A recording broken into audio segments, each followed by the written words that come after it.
Before we dive into this incredible story, if you're enjoying these untold Hollywood secrets, please hit that like button and subscribe for more shocking celebrity revelations. Your support means the world to us. Now let's get into this amazing story, October 12th, 1988. The set of The Dead Pool was supposed to be a routine day of filming when renowned director Marcus Rothschild decided to publicly humiliate Clint Eastwood in front of the entire cast and crew. What happened next wasn't just a response, it was a complete demolition of a man's career delivered with surgical precision and devastating calm. When Clint Eastwood finished speaking, Marcus Rothschild's reputation was in ruins, his career was over, and he would never work on a major studio film again. This is the story of what happens when ego meets experience, and why some battles are over before they even begin.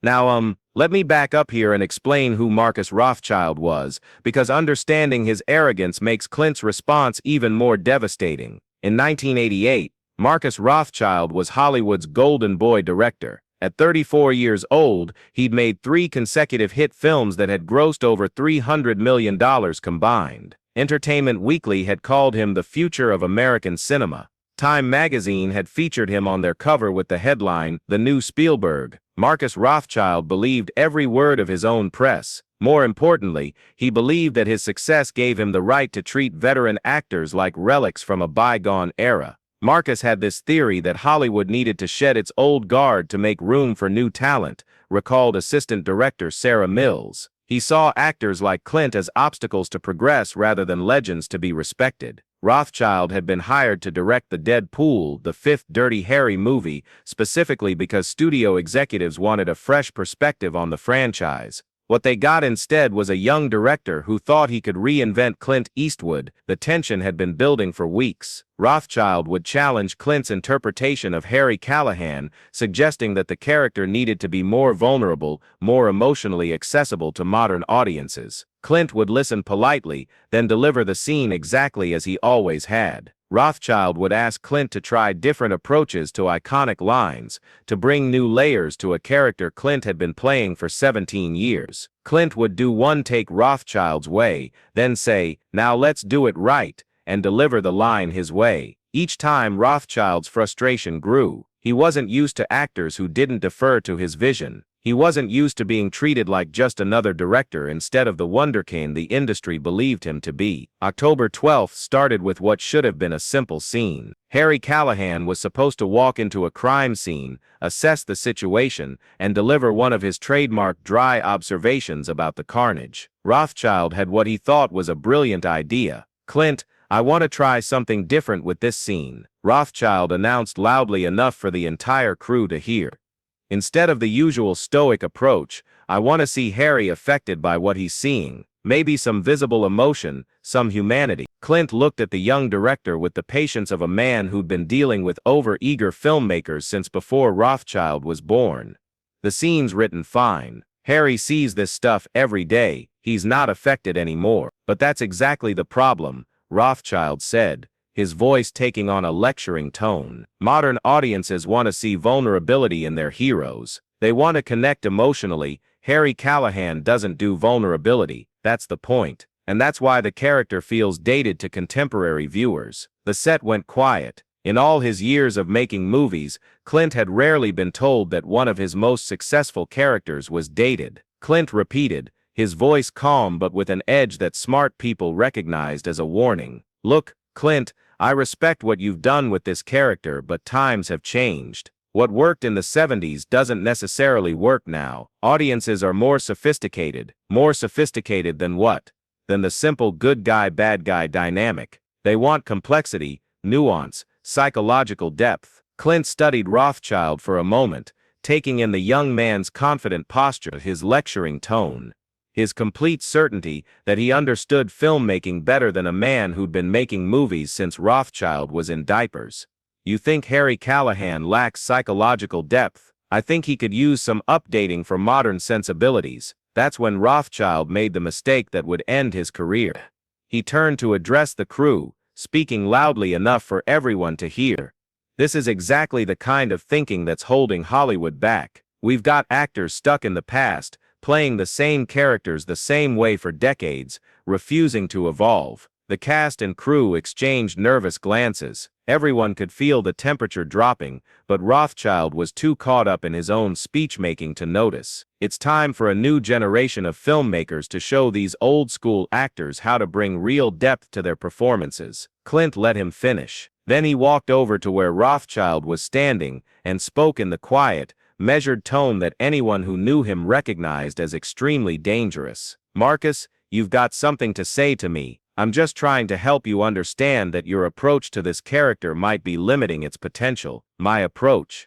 The one-dimensional tough guy thing. It worked for a while, but audiences have moved beyond that. Clint nodded slowly, as if considering Rothschild's words carefully. Then he delivered what would become the most devastating character assassination in Hollywood history. Actually, let me tell you exactly what Clint said, because it was delivered with such precision that people who were there still remember every word. "Marcus," Clint began, his voice conversational but carrying to every corner of the set, "you've made 3 movies. 3. And you think that gives you the authority to lecture me about character development?" Rothschild opened his mouth to respond, but Clint continued without pause. "I've made over 30 films as an actor and directed 20 more. I've won 4 Academy Awards. I've created characters that people still quote 40 years later.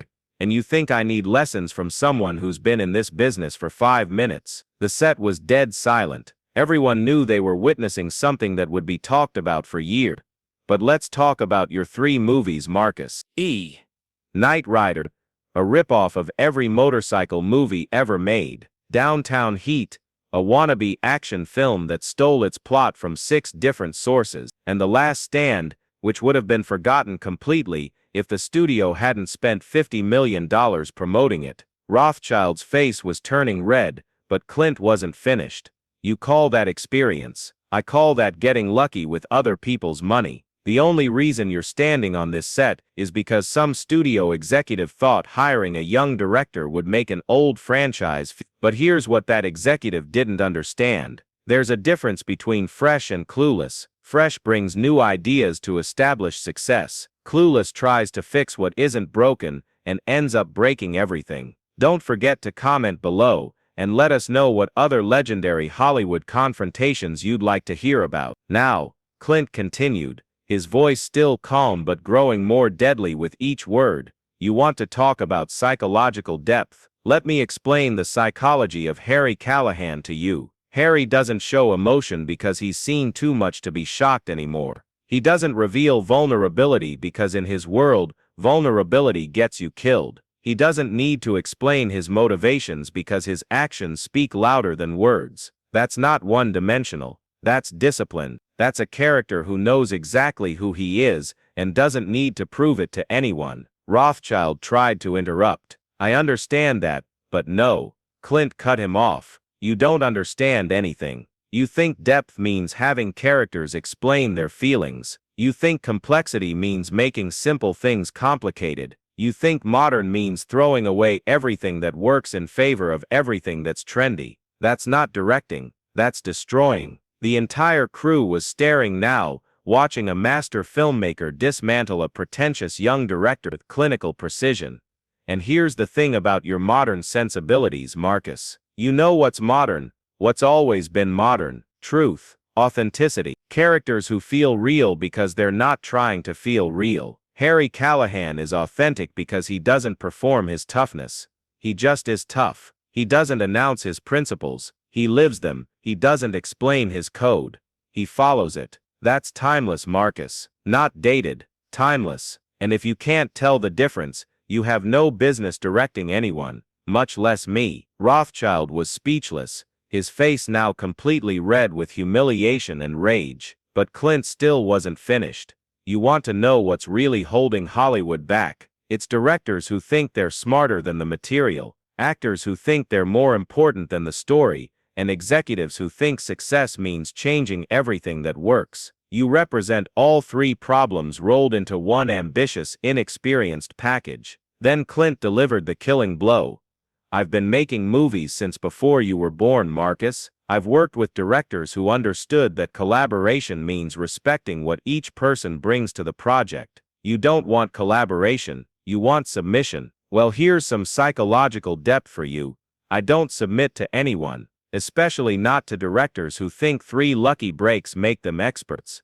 So here's what's going to happen. You're going to direct this movie the way it's supposed to be directed. You're going to let Harry Callahan be Harry Callahan, and you're going to stop pretending that your inexperience is actually innovation, or you can find another actor to star in your vision of what Dirty Harry should be. But it won't be me, and it won't be successful. The set remained silent for what felt like an eternity. Finally, Rothschild found his voice. "Are you threatening me?" Clint's response was delivered with the same calm intensity that made Harry Callahan legendary. "I'm educating you. Whether you learn from it is up to you." The confrontation ended there, but the consequences were just beginning. Rothschild finished directing The Dead Pool, but everyone on set could see that his confidence was shattered. His directing became tentative, uncertain. He stopped challenging Clint's choices and barely spoke to him except when absolutely necessary. When The Dead Pool was released, it was successful enough, but industry insiders could tell that something was wrong with the direction. The film felt unsure of itself, as if the director had lost his vision halfway through production. More damaging were the stories that began circulating about what had happened on set. Hollywood is a small town, and word spreads quickly when a major star publicly destroys a director's credibility. Everyone heard about Marcus getting schooled by Clint, recalled producer Jerry Bruckheimer. And once that story got out, other actors started questioning whether Marcus really knew what he was doing. Rothschild's next project, Urban Justice, was a disaster. The lead actor challenged his direction constantly, the producers questioned his choices, and the film was both a critical and commercial failure. His third post-Dead Pool project never got made. Funding dried up when the star attached to it heard about Rothschild's reputation for being difficult and inexperienced. By 1992, 4 years after his confrontation with Clint, Marcus Rothschild was no longer getting offered major studio films. He moved to independent filmmaking, then television, then commercials. By 2000, he was teaching film school in Ohio, his Hollywood career a cautionary tale about what happens when ego exceeds experience. Marcus was talented, reflected film critic Roger Ebert years later, but he made the mistake of thinking that talent was the same thing as wisdom. Clint taught him the difference. The confrontation on The Dead Pool became legendary in Hollywood circles as an example of what happens when young directors forget to respect the experience of veteran actors. But it also demonstrated something important about Clint Eastwood that many people didn't fully appreciate. Clint wasn't just a movie star, or even just a director. He was an institution who had earned his authority through decades of success and professionalism. "When Clint speaks, people listen," observed director Ron Howard, "not because of his fame, but because of his track record. When he tells you something about filmmaking, it comes from 40 years of doing it right." Marcus Rothschild learned that lesson the hard way. In 2018, 30 years after their confrontation, a film school student asked Rothschild about his experience working with Clint Eastwood. His answer showed that he had finally learned the lesson Clint had tried to teach him. "Clint Eastwood taught me the difference between confidence and arrogance," Rothschild said. "Confidence comes from experience and success. Arrogance comes from thinking you're smarter than people who have more experience and success than you do. I was arrogant. Clint was confident, and confidence always wins." The day Clint Eastwood destroyed Marcus Rothschild wasn't just about one director's humiliation. It was about the importance of respecting experience,